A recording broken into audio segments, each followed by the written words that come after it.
Praise the Lord. प्रभु यीशु मसीह के नाम में आप सबको हमारी ओर से प्यार भरा नमस्कार। दोस्तों, आज मैं आप लोगों को बाइबल की सच्ची और प्रेरणादायक कहानी बताने जा रही हूँ। ये कहानी न केवल हमारे लिए प्रेरणादायक है, वरन यह हमारे सृष्टिकर्ता को जानने और पहचानने का अच्छा माध्यम भी है। दोस्तों, आपसे एक आग्रह है कि इस कहानी को अंत तक जरूर देखें और लाइक और सब्सक्राइब करना भी ना भूलें। तो मैं आज आपको बाइबल के पुराने नियम से एक कहानी बताने जा रही हूँ, दाऊद और गोलियत की कहानी। दाऊद बेतलहम के यूदा वंशी यिशै के 8 पुत्रों में सबसे छोटा पुत्र था। जब राजा साउल ने परमेश्वर को नाराज किया तो परमेश्वर ने शमूएल नबी द्वारा दाऊद को साउल के जगह राजा नियुक्त करने का निर्देश दिया। दाऊद अपने पिता के भेड़ बकरियां चराया करता था। वह एक निपुण सितार वादक भी था। जब जब राजा साउल उदास होता था या दुष्ट आत्मा उसे सताया करता, दाऊद सितार बजाने लगता और साउल का मन शांत हो जाता। अतः साउल ने दाऊद के पिता यिशै से निवेदन किया कि दाऊद को उसकी सेवा में रहने दे, क्योंकि दाऊद उसका कृपा पात्र बन गया था।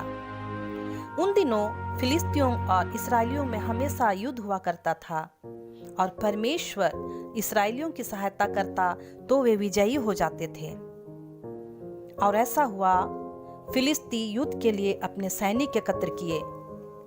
फिलिस्ती एक पहाड़ की ढाल पर थे और इस्राएली दूसरे पहाड़ की ढाल पर। उनके बीच घाटी थी। फिलिस्तियों के शिविर से एक महा पराक्रमी योद्धा बाहर निकला। वह गत निवासी था। उसका नाम था गोलियत। वह 6 हाथ 1 बित्ता विशालकाय लंबा व्यक्ति था। उसके सिर पर कांसे का टोप था। वह कवच पहने था। उसके टांगों में कांसे का कवच था।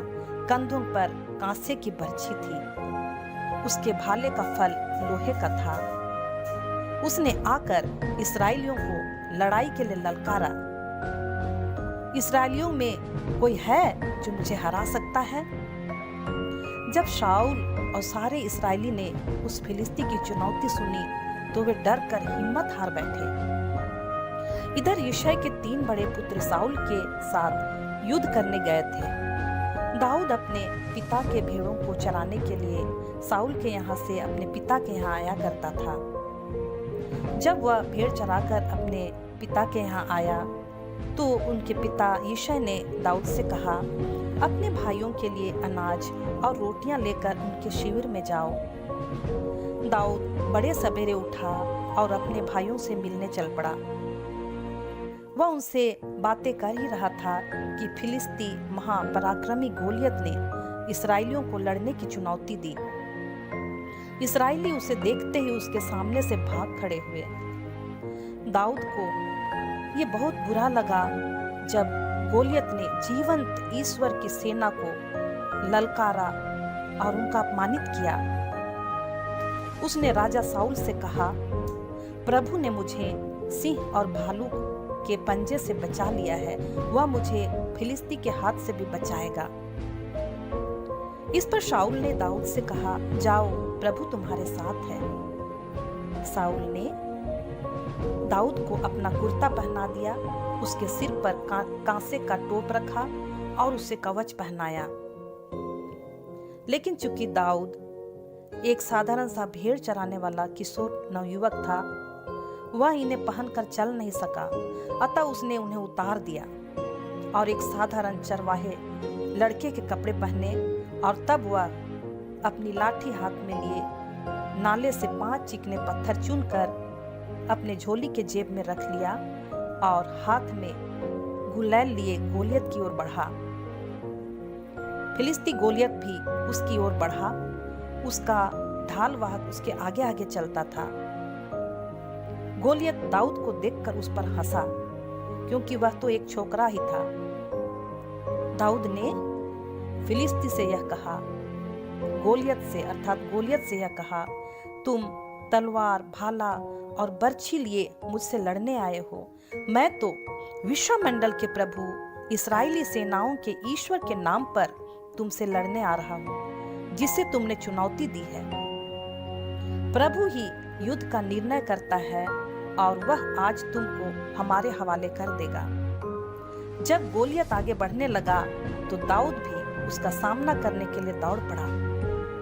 दाऊद ने अपनी झोली में हाथ डालकर एक पत्थर निकाला और उसने उसे अपने गुलैल में लगाया और गोलियत के माथे पर मार दिया।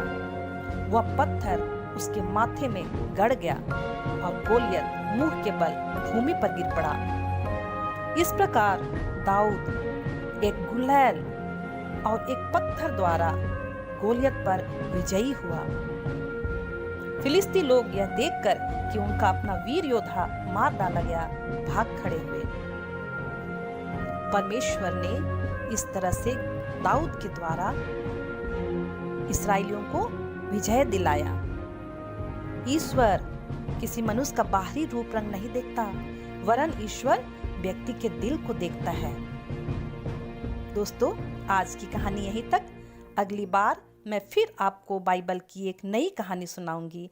आप सुनते रहिए और इसका आनंद उठाएं। परमेश्वर आप सबों को आशीष प्रदान करे। Praise the Lord.